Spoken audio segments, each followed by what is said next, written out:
네, 안녕하세요. 품질 셰프 옥수입니다.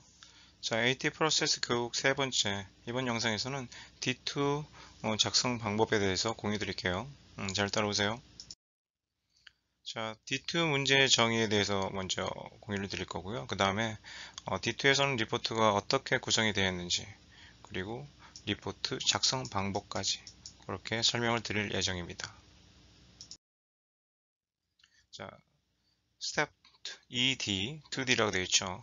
자, 문제 정의라고 되어 있습니다. 문제가 제대로 정의가 되었다면 문제의 반은 이미 해결한 것과 같습니다. 저도 개인적으로 문제 해결 과정에서 특히 이제 problem solving 단계에서 문제의 정의를 정확히 내리는 게 굉장히 중요하다고 판단하고 있어요. 자, 어떻게 우리가 문제의 정의를 내려야 될지 여기 나와 있네요. 방법론에 대해서 how, what, who, when, where. 자, 이런 관점에서 우리가 어떻게 문제의 정의를 내릴지에 대한 어, 컨셉을 만들어내야 돼요. 자, who나 which 관점에서는 이제 문제의 책임이 있는 담당이나 관련 공정이 어디인지, 누구인지 규정을 해야 되겠고요. 자, 무슨 분량인지, 당연히 뭐 무슨 분량인지 정확하게 확인하는 현상 파악이 굉장히 중요한 부분이에요. 문제 정의에서는. 자, 그리고 어느 공정에서 분량이 발생했고, 그 유출이 되었는지, 우리가 하나씩 하나씩 차근차근 접근을 해 나가야 됩니다. 그리고 언제 분량이 발생했는지, 공정 이력을 확인해서 찾아내야겠죠. 마지막으로 how 관점에서는 자, how many, how much, how big 이렇게 세 가지가 있는데 how many 얼마나 많은 분량이 확인되었는지 확인돼야 돼. 고객사로부터 얼마나 분량이 많이 되었는지 발생했는지 자, 그 발생한 분량 개수를 가지고 고객사에서 발생한 분량률은 얼마나 되는지 그리고 고객사에서 발생한 분량 수준은 얼마나 큰지 작은지에 대한 위험도 평가도 리스크 평가를 해야 되는 부분도 있어요. 굉장히 중요한 단계이기 때문에 문제 정의를 정확하게 확인하고 넘어가셔야 돼요. 자, 우리 이렇게 문제 정의를 실제로 이제 리포팅 할 때, 실제로 이제 많이 발생하는 그리고 확인되는 오류 사항들이 몇 가지가 있습니다. 자, 이전 문제에 대한 부적절한 정보.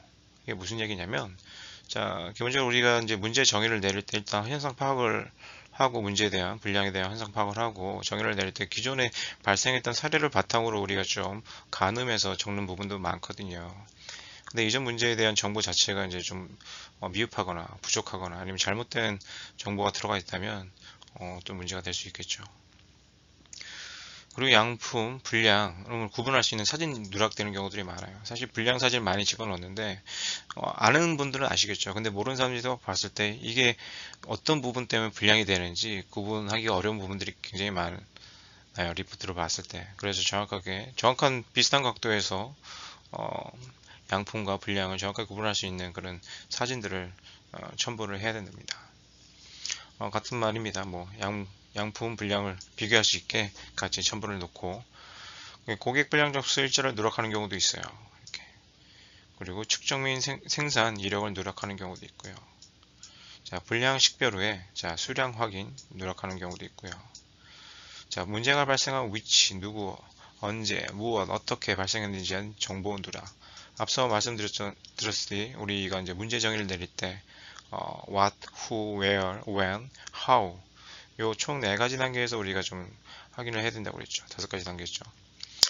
자, 통계 자료의 부적절한 수집 및 분석. 이 부분도 되게 중요해요. 부적절한 수집 및 분석. 데이터가 기본적으로 우리가 신뢰도가 높아야 되는데 이런 것들이 신뢰성이 없는 자료라면 무용지물이 되겠죠.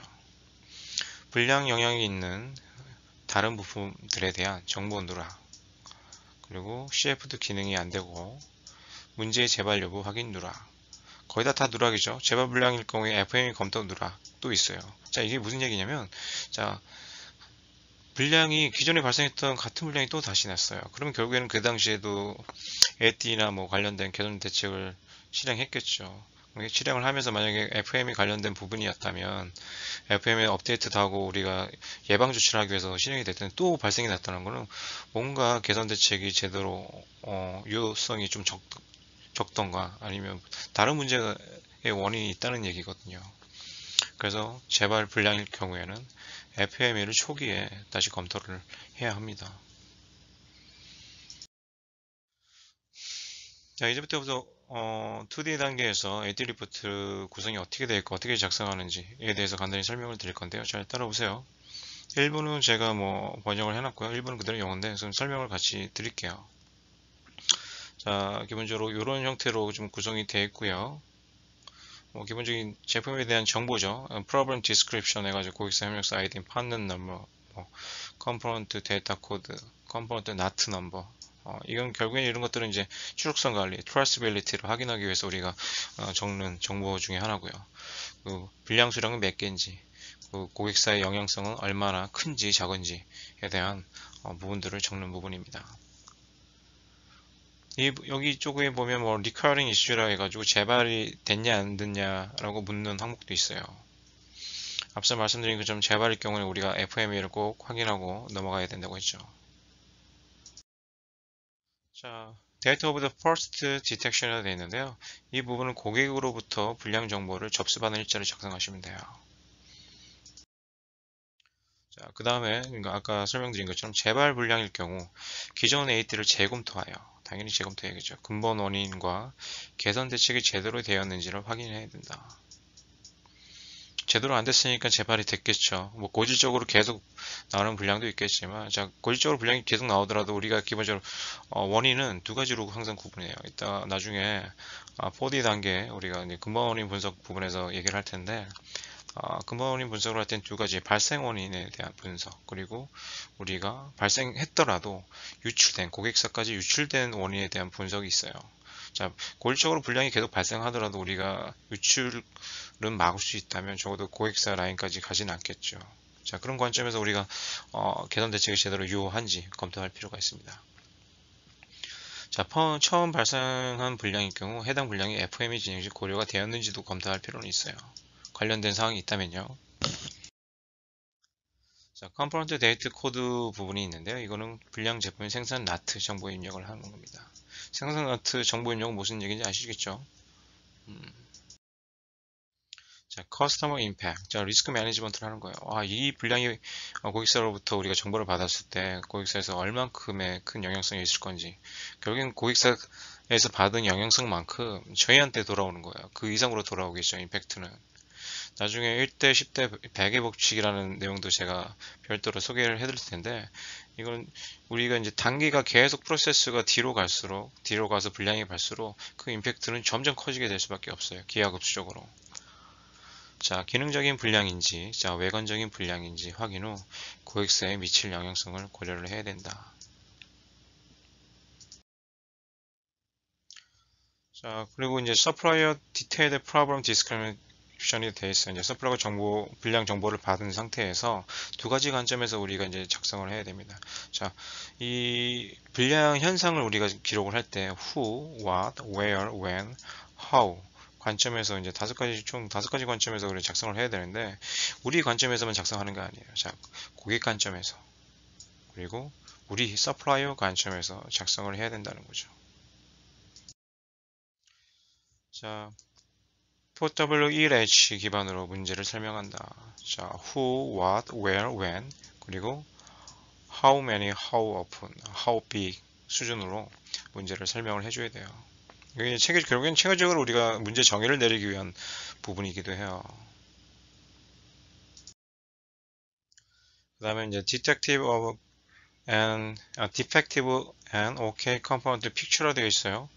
이 부분은 당연히 이제 양품과 불량 비교 사진이 여기 들어가야 돼요.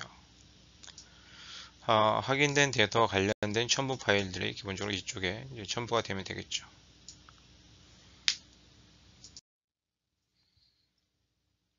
두 번째 AT 프로세스 영상은 여기까지고요. 2D도 결국에는 이제 크게 두 가지 말씀드렸죠. 이제 문제 정의를 내리는 건데, 자, 문제 정의를 내릴 때 우리가 어떤 방법으로 진행할지에 대해 설명을 드렸어요. 자, 이번 영상 여기까지 마치고요. 다음, 우리가 이제 3D, 3D, D3 단계에서 해야 될 봉쇄 조치에 대해서 설명드릴 겁니다. 다음 영상도 잘 봐주시고, 이만 마칠게요. 감사합니다.